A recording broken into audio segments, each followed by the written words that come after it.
वाल्मीकि व वंचित वर्गों के हक में बड़ा आंदोलन तय। मेरठ से उठी आरक्षण उपवर्गीकरण की मांग। खबर उत्तर प्रदेश के जनपद मेरठ से है। अनुसूचित जाति और जनजाति समाज के वंचित वर्गों को उपवर्गीकरण के आधार पर आरक्षण का लाभ दिलाने के लिए अब आंदोलन की तैयारी शुरू हो गई है। सोमवार को मेरठ सर्किट हाउस में वाल्मीकि समाज व अन्य वंचित वर्गों के गणमान्य व्यक्तियों ने प्रेस वार्ता कर वाल्मीकि आदि आरक्षण वंचित वर्ग संघर्ष समिति उत्तर प्रदेश के गठन की घोषणा की। समिति का उद्देश्य है माननीय उच्चतम न्यायालय द्वारा दिए गए आदेश को क्रियान्वित कराना, ताकि आरक्षण का लाभ सही मायनों में वंचित तबकों तक पहुंच सके। समिति के संचालन की जिम्मेदारी वरिष्ठ ट्रेड यूनियन नेता विनोद कुमार बेचैन को सौंपी गई, जिन्हें समिति का संयोजक नियुक्त किया गया है। वहीं रविंद्र कुमार वैद को अध्यक्ष और विनेश विद्यार्थी को मुख्य महामंत्री बनाया गया है। मीडिया प्रभारी लोकेश टंडन ने बताया कि समिति की ओर से जल्द ही प्रदेश भर में चरणबद्ध आंदोलन शुरू किया जाएगा। इस आंदोलन की शुरुआत 28 नवंबर को मेरठ कमिश्नरी पार्क में 1 दिवसीय सांकेतिक धरने से की जाएगी। इस दौरान समिति प्रधानमंत्री नरेंद्र मोदी और मुख्यमंत्री योगी आदित्यनाथ को मंडलायुक्त के माध्यम से ज्ञापन सौंपेगी, जिसमें मांग की जाएगी कि हरियाणा और अन्य राज्यों की तरह उत्तर प्रदेश में भी उपवर्गीकरण के आधार पर SC/ST समाज के वंचित वर्गों को आरक्षण का लाभ दिया जाए। समिति के संयोजक विनोद कुमार बेचैन ने कहा कि यह आंदोलन समाज के उस हिस्से की आवाज है जो वर्षों से आरक्षण के लिए लाभ से वंचित है। उन्होंने कहा, सुप्रीम कोर्ट का आदेश हमारे हक में है, अब सरकार को इसे लागू कर न्याय देना चाहिए। अध्यक्ष रविंद्र कुमार वैद ने चेतावनी दी कि यदि 28 नवंबर के सांकेतिक धरने के बाद भी सरकार ने इस पर कोई सकारात्मक कदम नहीं उठाया तो आंदोलन को प्रदेश स्तर पर विस्तारित किया जाएगा। वहीं मुख्य महामंत्री विनेश विद्यार्थी ने मुख्यमंत्री योगी आदित्यनाथ से उम्मीद जताई कि वे इस ऐतिहासिक मांग पर शीघ्र निर्णय लेकर वंचित समाज को न्याय दिलाएंगे। प्रेस वार्ता के दौरान समिति के सक्रिय सदस्य और वरिष्ठ समाज सेवी मोनिंदर सूद वाल्मीकि का विशेष योगदान रहा। इस मौके पर शुभम ऊंटवाल को सह मीडिया प्रभारी नियुक्त किया गया। प्रेस वार्ता में बड़ी संख्या में समाज सेवी और विभिन्न संगठनों के प्रतिनिधि मौजूद रहे, जिनमें महर्षि वाल्मीकि सेना के राष्ट्रीय अध्यक्ष गौतम रामचंद्र वाल्मीकि, खटीक समाज के प्रमुख नेता उमाशंकर एडवोकेट, संघर्ष समिति के महामंत्री शालिनी सिंह मसीह, अजय महेंद्र सिंह, सुरेंद्र ढिंगिया, आर के बौद्ध, प्रहलाद सिंह वीर, शिव कुमार नाज, अजय सिंह मेहरौलिया, संजय टांक, पद्मा जॉनसन, नरेश सिलेलान, नरेंद्र सागर, मुकुल गहलोत, अनीता मिलन्स, रंजीत सावंत, महेश बक्सर, नीरज टांक, सुनील मनोटिया, चौधरी सुंदरलाल भुरंडा, मनोज टांक आदि प्रमुख रूप से शामिल रहे। समिति ने साफ किया है कि आंदोलन आरक्षण के समान और न्यायपूर्ण बंटवारे के लिए है, ताकि समाज का कोई भी वर्ग अब उपेक्षित ना रहे। जनपद मेरठ से संवाददाता दीपक वर्मा की रिपोर्ट। क्या नाम आपका? विनेश विद्यार्थी मेरा नाम है। मैं संघर्ष समिति का मुख्य महामंत्री हूँ। विनेश जी, आज आपने प्रेस कॉन्फ्रेंस रखी है जी, और आपका कहना है कि भाई उपवर्गीकरण जो है, आरक्षण जो है अलग आरक्षण के लिए, पृथक आरक्षण के लिए आपने समिति बनाई है जी। तो ऐसे में कितने समाज के लोग आपके साथ रहने वाले, किन जातियों के लोग आपके साथ रहने वाले हैं? देखिए, हम तो वाल्मीकि समाज से हैं। इसमें विभिन्न जातियां हैं, खासतौर से जो सफाई पेशे से जुड़ी जातियां और वो जातियां कि जो अनुसूचित जाति के आरक्षण के लाभ से निरंतर वंचित हैं। हेला है, धानक है, सोनकर समाज है।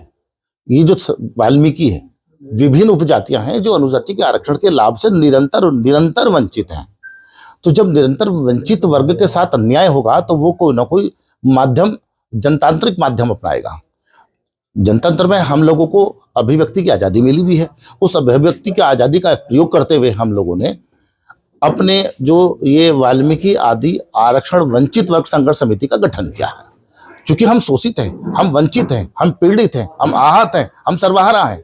इस देश के सबसे आखिरी पंक्ति के लोग हैं हम। सबसे ज्यादा उत्पीड़न किसी का हो रहा है तो हमारा हो रहा है, सबसे ज्यादा किसी का शोषण हो रहा है इस देश में तो हमारा हो रहा है। अगर सामाजिक अन्याय किसी के साथ हो रहा है तो हम लोगों के साथ हो रहा है। अगर हमें जो है मुख्य धारा से अगर किसी वर्ग उपवर्ग विशेष को दूर किया जा रहा है, वंचित किया जा रहा है मुख्य धारा से, तो वो हम लोग ही तो हैं। हम लोगों के साथ जब अन्याय होगा, हम लोगों के साथ जब जुल्म होगा, हम लोगों के साथ जब जाति होगी, हम लोगों के साथ जब गैर बराबरी होगी, हम लोगों के साथ जब नाइंसाफी होगी, हम लोगों की जब जो है हियरिंग नहीं होगी, तो हम लोग क्या करेंगे? इस देश में सर उठा के जीने का हक तो हमें भी मिला हुआ है ना। भारत के संविधान ने हमें भी तो जो है मानव अधिकारों से जो है हमें संचित किया है। तो हम अपनी बात भी हम अपनी बात नहीं कहेंगे, हम अपनी बात कहना चाह रहे हैं और हम बिल्कुल वैधानिक तरीके से करना चाहते हैं, संवैधानिक तरीके से करना चाहते हैं, जनतांत्रिक तरीकों से करना चाह रहे हैं। हम ये कहना चाहते हैं कि आप जब सबको न्याय दिलाने की बात कर रहे हैं, जब आप सबके विकास की बात कर रहे हैं, जब आप अंत्योदय की बात कर रहे हैं, जब आप जो है गैर बराबरी जो है खत्म करने की बात कर रहे हैं, जब आप जीरो पॉवर्टी की बात करते हैं, जब आप जो है अंत्योदय की बात कर रहे हैं, तो उस सारे दायरे में जो लोग आते हैं वो लोग नहीं कहेंगे कि हम जब आप सबके विकास की बात करें और उसी विकास से उसी सामाजिक न्याय से हम लोग वंचित हैं, तो हम लोग अपनी बात नहीं कहेंगे कि साहब आपने बताइए, आपने सबके विकास की बात की थी, उस विकास से हम लोग वंचित हैं, तो हमें न्याय नहीं दोगे आप जो है। सुप्रीम कोर्ट के जो आदेश थे वो अगस्त 2024 में आए थे जी, तो अब ये 2025 दिसंबर में अचानक क्या हो कि आप लोगों ने संघर्ष समिति का अपना गठन कर लिया। देखिए ऐसा है, ये आवाज कोई आज कोई नई आवाज नहीं है। देखिए आवाज ये नहीं, अगर थोड़ा सा मैं आपको अगर बैक में ले जाऊं, 1975 में पंजाब प्रदेश ने जो है हम लोगों को सबसे पहले आरक्षण दिया था इस देश के अंदर। हरियाणा प्रदेश ने उसकी शुरुआत की थी, आंध्र प्रदेश में भी उसकी शुरुआत हुई थी, उत्तर प्रदेश में 2001 में भी हम लोगों ने आंदोलन किया था। तत्कालीन हमारे नेता रामचंद्र वाल्मीकि जी हुआ करते, उनके नेतृत्व में पूरा प्रदेश में एक बड़ा आंदोलन हुआ था। तत्कालीन मुख्यमंत्री, तत्कालीन सरकार ने जो है हमारी बात सुनी थी और सुनने के बाद सामाजिक न्याय समिति का गठन किया था और अनुसूचित जाति के आरक्षण को कैटेगराइज किया गया था और उस कैटेगरी जो बनाई गई थी ए और बी, उस बी कैटेगरी में हम लोगों को शामिल किया गया था और सरकार ने बाकायदा सामाजिक न्याय समिति बना करके पूरे प्रदेश भर का सर्वेक्षण किया था कि अनुसूचित जाति के आरक्षण से वंचित कौन कौन लोग हैं और संचित कौन कौन लोग हैं। जो वंचित लोग हैं उनको चिन्हित किया गया था और उन्हें आरक्षण के लाभ के दायरे में लाने का काम हुआ था। लेकिन उस वक्त की सरकार का मैं ये बात कहना आवश्यक समझ रहा हूं कि यदि तत्कालीन सरकार की इच्छा शक्ति की कमी ना होती तो वो आरक्षण उसी वक्त लागू हो गया होता। हम आज भी एक बात कहना चाहते हैं, हम आज ये बात कहना चाहते हैं, हम लोगों ने बहुत अच्छे से पढ़ा था। मैं तारीख भी डिस्क्लोज कर रहा हूं, 23 मार्च 2018 में उत्तर प्रदेश के मुख्यमंत्री ने ये कहा था, आदरणीय योगी आदित्यनाथ जी ने, कि हम अति दलितों को आरक्षण में भागीदारी दिलाएंगे। 23 मार्च 2018 के अखबारों में प्रमुखता से ये खबर जो है छपी थी। जब हमने वो खबर पढ़ी तो हम लोगों के घर में दिवाली जैसा माहौल बना, हम लोगों को में खुशी की लहर दौड़ी। हम लोगों को लगा कि अब जो हमारे साथ सामाजिक अन्याय हो रहा था, आज वो सामाजिक अन्याय का अंत हो जाएगा। हम उत्तर प्रदेश को ऐसे मुख्यमंत्री मिल गए हैं कि जो निश्चित रूप से अब हमारे कष्टों को खत्म कर देंगे। कष्ट हमारे जैसे, आप ये बताइए कि जो है हम लोगों को आरक्षण में कोई भागीदारी नहीं मिल रही और हमारे समाज के लोग सर पे मेला जैसी अमानवीय व्यवस्था से अपनी जीविका चला करके अपने बच्चे को ग्रेजुएट बनाते हैं, पोस्ट ग्रेजुएट बनाते हैं और जब ग्रेजुएट पोस्ट ग्रेजुएट बनने के बाद अनुसूचित जाति के आरक्षण के आरक्षित पदों पे उसको अवसर नहीं मिलेगा तो वो मतलब क्या करेगा फिर वो। अनुसूचित जाति के आरक्षित पदों पे हमारी 100% के 100% उपेक्षा। और ये मैं नहीं कह रहा सर, सामाजिक न्याय समिति की रिपोर्ट कह रही है, उससे पहले की अनेकों रिपोर्ट्स इस बात की गवाही दे चुकी हैं। तो हमारा ये कहना है कि जब हम वंचित हैं और सरकारी आंकड़े इस बात की गवाही दे रहे हैं तो हम लोगों के साथ सामाजिक न्याय क्यों, सामाजिक अन्याय क्यों, हमें बराबरी क्यों नहीं? आप सुप्रीम कोर्ट के आरक्षण को लागू करने में विलंब क्यों, जब आप सबके विकास के प्रतिबद्ध है? जो सरकार सबके विकास के प्रति प्रतिबद्ध है, उत्तर प्रदेश की मैं समझता हूं 24-25 करोड़ की आबादी है, 24-25 करोड़ की गिनती हम लोगों से तो पूरी हो रही है और हम भी तो जो है उसी लाभ की श्रेणी में आ रहे हैं। सर क्या हमें विकास नहीं चाहिए? क्या हमें हमारे जो हाईली एजुकेटेड बच्चे हैं, जो यूनिवर्सिटी स्तर की एजुकेशन प्राप्त किए हुए हैं, वो जब बेकार घूमते हैं, है ना, नगर पालिकाओं के दरवाजे आपने बंद कर दिए, वहां आपने आउटसोर्स व्यवस्था लागू कर दी, उधर आप आरक्षण में हम लोगों को निरंतर वंचित जो है मतलब करते चले आ रहे हैं। योगी आदित्यनाथ ने 2018 में ये घोषणा करी थी। जी। तो 2022 के चुनाव में ये क्यों नहीं इस बात का आह्वान किया गया, क्यों नहीं संघर्ष शुरुआत किया गया? तो बहुत लंबा गैप था, देखिए 18 से 22 के बीच में। जी। हम जब उस सरकार के प्रतिनिधि लोग हमें आश्वस्त करते हैं तो उस आश्वस्त पे हम भरोसा करके भी देखते हैं। उस भरोसे की अब इंतहा हो चुकी, जब इंतहा हो गई, सामाजिक न्याय के अंतर्गत सामाजिक न्याय समिति है एबीसी में भी है, उसके अंदर भी ऐसे हुए हैं, तो इसके लिए क्या होगा अगर ये नहीं करते हैं? ये संघर्ष की जो राह अपनाई है सर, ये उसी नहीं, केवल वाल्मीकि नहीं सर, वंचित वर्ग की बात कर रहे हैं हम। वंचित केवल वाल्मीकि, अन्य उपजातियां भी सर, अन्य जो है आदरणीय उपाध्याय जी, अन्य उपजातियां भी वंचित हैं। हम ये नहीं कह रहे, धानक समाज भी वंचित है, हेला समाज भी वंचित है, जो है सोनकर समाज भी वंचित है। जो वंचित उपजातियां, वाल्मीकि तो वंचित है ही, अन्य उपजातियां भी वंचित है सर। हम सब लोगों का एक समूह है और ये हमने प्रारंभ किया है। अभी हमारा जो है, अब हमारा स्टेप बाय स्टेप हम उस मोमेंट को आगे बढ़ा रहे हैं। विनय जी, सुप्रीम कोर्ट ने सुझाव दिया था सरकार को, केंद्र सरकार ने सभी प्रदेश सरकार को कहा था कि सब अपने अपने हिसाब से लागू कर लीजिए। भाई हरियाणा सरकार में कर लिया, लेकिन उत्तर प्रदेश सरकार ने कहने के बाद भी, घोषणा करने के बाद भी क्यों लागू नहीं किया? क्या कारण रहा है इसका? ये इसी बात का हम अफसोस है, ये अफसोस व्यक्त करने के लिए हम बैठे हैं। बहुत अच्छा प्रश्न आप कर रहे हैं। यही तो हमें अफसोस है कि जो सरकार सबके न्याय की बात कर रही है, सबके विकास की बात कर रही है, अंत्योदय की बात कर रही है, जीरो पॉवर्टी की बात कर रही है, गरीब कल्याण की बात कर रही है, और जब वो अपनी बात कहना है, सब अब तो सबके विकास की बात कह रहे हैं और हम विकास से वंचित हैं, हमें विकास की मुख्य धारा में लाइए। वही तो हम कहने जा रहे हैं कि हमें विकास की मुख्य धारा में क्यों नहीं लाना चाहते? सर, आपने तो खुद घोषणा करी है इस बात की, हमें क्यों नहीं लाना चाहते आप विकास के दायरे में? और चूंकि आप नहीं लाना चाहते, आप विलंब पे विलंब करे जा रहे हैं, हमारा वोट पे वोट लेते जा रहे हैं, आप सरकारें बना रहे हैं, आप हमारे साथ इस तरह का अन्याय क्यों कर रहे हैं? ऐसा नहीं कीजिए आप। भाई आज जो देश आजाद है, कहा जाता है कि एक वाल्मीकि जो योद्धा था, शहीद माता दीन वाल्मीकि, उनकी वजह से आज देश आजाद है जी। और आज भगवान राम को जानते हैं जी, वो भगवान वाल्मीकि की वजह से जानते हैं जी। बिल्कुल। फिर वाल्मीकि समाज की अनदेखी क्यों कर रही है सरकार? ये बहुत महत्वपूर्ण प्रश्न है, बहुत ही महत्वपूर्ण प्रश्न है कि इस हमारा कितना बड़ा योगदान इस भारत राष्ट्र को हमारा रहा है प्रारंभ से ही। इस देश दुनिया का सबसे बड़ा धर्म ग्रंथ देने वाला ये समाज, महर्षि वाल्मीकि द्वारा लिखित रामायण पूरे विश्व में जो है सम्मान से पढ़ी जाती है, उस पर शोध हुए हैं, ठीक, और लगातार पूरा विश्व उस रामायण का सम्मान करता है। आज जो ठीक उसके बाद आप देखिए, जब देश का 10 मई 1857 की क्रांति का प्रारंभ हुआ, तो उस समय सबसे पहले आहुति देने वाले कौन है? माता दीन वाल्मीकि। तो जिस समाज का इस देश के लिए आहुतियां हैं, इस देश के लिए बहुत बड़े बड़े योगदान हैं, आप कहां तक गिनाएंगे आप? तमाम जब तक प्रारंभ से लेकर के आज तक कौन सा ऐसा कालखंड है जिसमें इस वंचित शोषित समाज का योगदान नहीं रहा? इतना बड़ा योगदान देने वाले समाज की उपेक्षा, ये तो और गैरत की बात है। क्या नाम आपका? विनोद कुमार बेचैन, वाल्मीकि आदि आरक्षण वंचित वर्ग संघर्ष समिति का संयोजक हूं, और मेरे साथ में रविंद्र कुमार वैद, ये समिति के अध्यक्ष हैं, और ये साथ में विनेश विद्यार्थी जी, ये महामंत्री हैं। विनोद जी, प्रेस कॉन्फ्रेंस किया आपने आज जी वाल्मीकि आरक्षण समिति को लेकर, जी मांगे आपकी और क्या औचित्य है?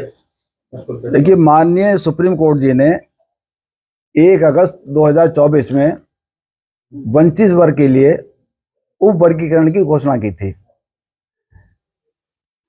वाल्मीकि समाज और जो अन्य जातियां हैं, उन्हें आरक्षण लाभ मिलना चाहिए जो अब तक नहीं मिला। ये सुप्रीम कोर्ट का जजमेंट था। कई प्रदेशों में वो लाभ दे भी दिया, हरियाणा में दे दिया और 1-2 राज्यों में दे दिया। ये उत्तर प्रदेश सरकार ने अभी तक भी आरक्षण वाले मामले में कोई पहल नहीं की। इससे ये लगता है कि जो उत्तर प्रदेश सरकार है, वो एक विशेष वर्ग के दबाव में जो उससे कमजोर जातियां हैं, दलित जातियां हैं, उन्हें आरक्षण का लाभ नहीं देना चाहती। इसलिए पूरे समाज ने इकट्ठा होकर एक मीटिंग की। उसके अंदर वाल्मीकि समाज के लोग, महार समाज, खटीक समाज, धानुक समाज और भी अन्य समाज के लोग इकट्ठा हुए और पूरे प्रदेश में एक आंदोलन खड़ा करने की तैयारी की गई। इसके लिए संघर्ष समिति का गठन किया गया और इस संघर्ष समिति के माध्यम से हम लोग 28 नवंबर को कमिश्नरी पार्क पर एक सांकेतिक विशाल धरना देंगे और धरना देने के बाद हम एक ज्ञापन माननीय हमारे मंडल आयुक्त उन्हें देंगे और उनके माध्यम से वो ज्ञापन प्रधानमंत्री जी को और मुख्यमंत्री जी को भेजा जाएगा, जिसमें हम उनसे मांग करेंगे जो सर्वोच्च न्यायालय का आदेश है आप उसका अनुसरण करते हुए उप वर्गीकरण में आरक्षण का लाभ वंचित वर्ग के समाज को देने का कष्ट करें। और यदि 1 माह में वो हमारा आरक्षण में नहीं मिलता तो पूरे प्रदेश के अंदर फिर जो चरणबद्ध आंदोलन शुरू किया जाएगा। दलित समाज में ही एक वर्ग जो है इसका विरोध भी करता है, उनका ये कहना है कि वर्गीकरण होना नहीं चाहिए। असल में जो अधिकार एक परिवार को मिल रहा है वो नहीं चाहता उसके जो बराबर दूसरा परिवार है, छोटा परिवार है, कमजोरों से मिले, वो तो और सक्षम होना चाहता है। ये सवाल एक बार राहुल द्वाजी ने रामविलास पासवान जी से कहा था। राजकुमार कहा था आप खुद मिनिस्टर हैं, आपके बच्चे आए पढ़ लिख रहे हैं तो आपको आरक्षण की क्या जरूरत है। उन्होंने कहा था जब तक मैं जीवित हूं, मेरा परिवार जीवित है, मेरा समाज जीवित, हमें आरक्षण मिलना चाहिए।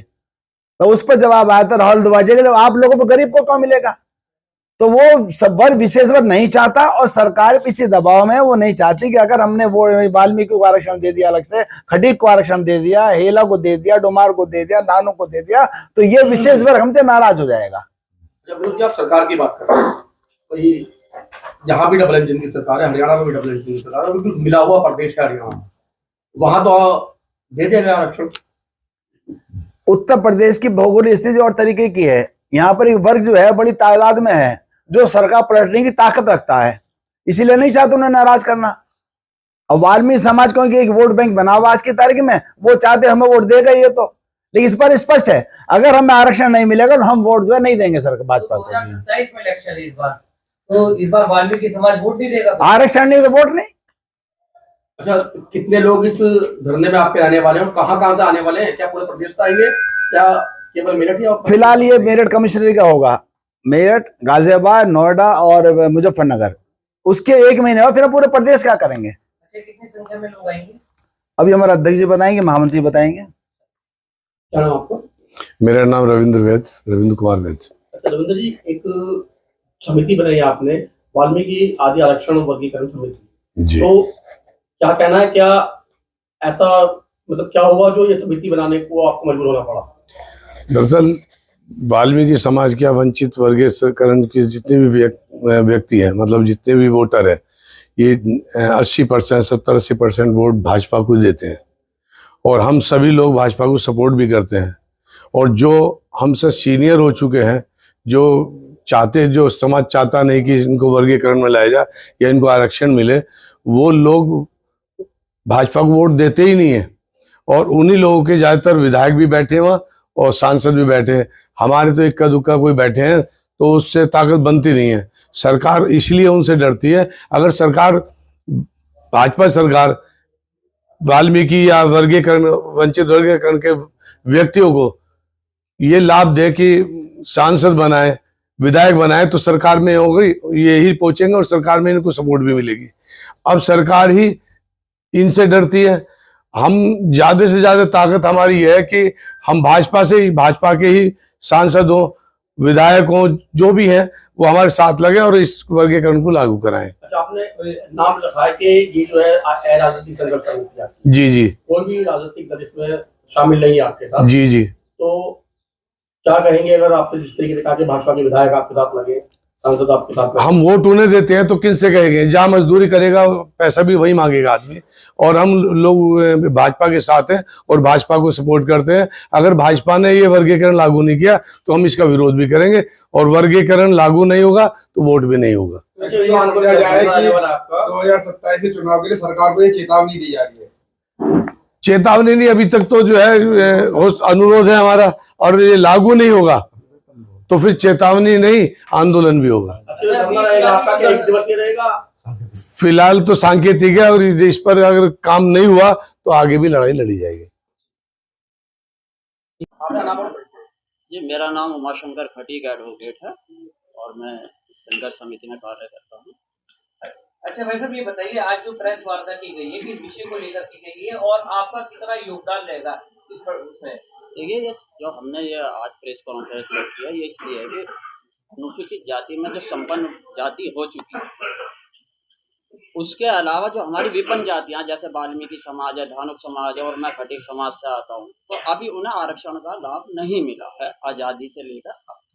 तो वो भी वंचित उपजातियां आरक्षण के दायरे में आए, उसका लाभ उठाएं, ताकि उनकी विपन्नता दूर हो, गरीबी दूर हो। वो आज भी मजदूरी कर रहे हैं, उन्हें किसी प्रकार का कोई सरकारी नौकरी वगैरह लाभ नहीं हुआ। एक ही जो विशेष जाति है वो ही आरक्षण का लगभग 80% फायदा उठा रही है, और आज भी उठा रही है। वो आज भी नई दिल्ली में बहुत मजबूत स्थिति में है, लखनऊ में भी बहुत मजबूत स्थिति में है।